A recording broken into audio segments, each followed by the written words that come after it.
Ito ay ikaw. Ikaw ay may edukasyon.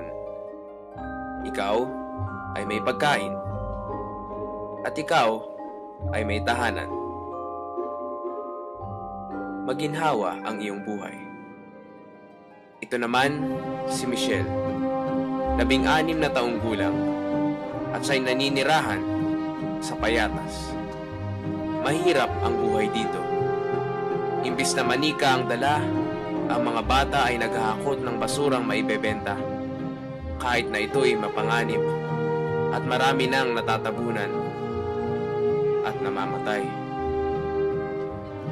Noong undoy, nasira ang bahay niyang munti at nawala ng trabaho ang ina. Wala na silang bahay. Wala na silang pangkakain. Hindi na sila makapag-aral ng kanyang mga kapatid. Karapatan ang edukasyon. Ngunit sa mundo natin ngayon, 121 milyon ang di pumapasok sa isang dahilan: kahirapan. Lalamanan na lang ang tiyan kaysa lamanan ang kaisipan. Kakayod muna para makaraos bago kumayad para sa kinabukasang maayos. Karapatan sa kanila'y pinagkait ng kahirapan at buhay na mapait. 1 bilyong musmos na nakararanas ng bangungot ng kahirapan.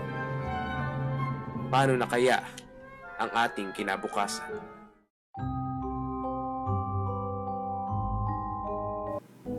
Ang pagkasira ng kapaligiran sa Asya.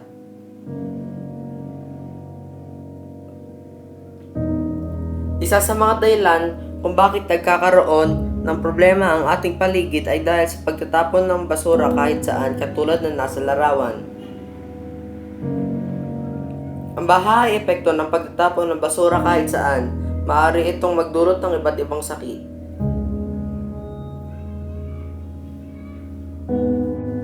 Illegal logging.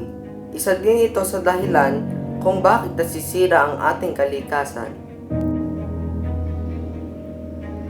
Ang mga sanhi ng illegal logging ay pagkakulang sa pagkain ng mga tao.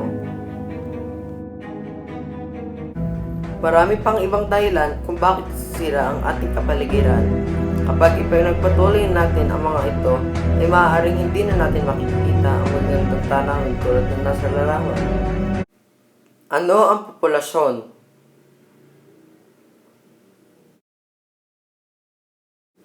Ang populasyon ay tawag sa bilang ng taong naninirahan sa isang lugar.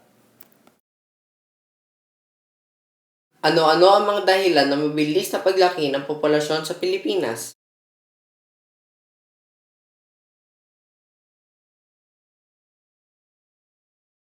Dahil sa kawalan ng tamang kaalaman tungkol sa pagpaplano ng pamilya, maagang pag-aasawa, at kawalan ng trabaho.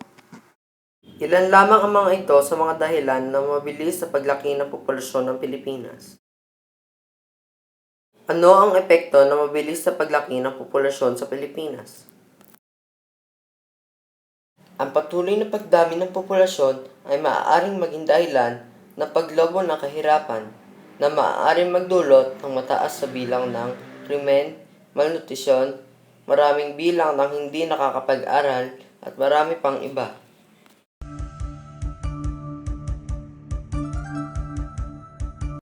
Isang taon na ang nakalilipas, March 14 to 16, 2016, nang dumating sa bansa ang dating pangalawang Pangulo ng Estados Unidos na si Al Gore upang isagawa ang Climate Reality Leadership Core Training. Dito ipinakita niya sa amin kung ano ang epekto ng nakulob na init sa atmosphere dahil sa polusyon na nagmumula pangunahin na sa pagsusunog ng carbon-based fuels para sa enerhiya. Ito ang pagsasalarawan ng normal na distribusyon ng mga araw na average ang init na kinakatawan ng kulay puti, ng mga araw na mas malamig sa average na kinakatawan ng asul, at ng mas mainit pa sa average na kinakatawan naman ng pula mula 1951 hanggang 1980. Pansinin na sa mga susunod na dekada, 1983 hanggang 1993, 1994 hanggang 2004, at 2005 hanggang 2015, lalong dumarami ang mga naitatalang mga araw sa tag-init na hindi lamang mainit pa sa average, kundi mas mainit pa. Ayon sa National Oceanic and Atmospheric Administration ng Estados Unidos, Sa mga taon mula nang simulang sukatin ang temperatura ng bawat taon mula 1880, makikita ang lubhang pagtaas ng temperatura sa mga nakaraang taon. Nakababahala na 15 sa 16 na pinakamaiinit na taon na naitala mula 1880 ay nangyari mula 2001 lamang at ang naitalang pinakamainit ay 2016. Ang ika-4 na taon na sunod-sunod at walang patid na mataas pa ang temperatura sa 20th century average.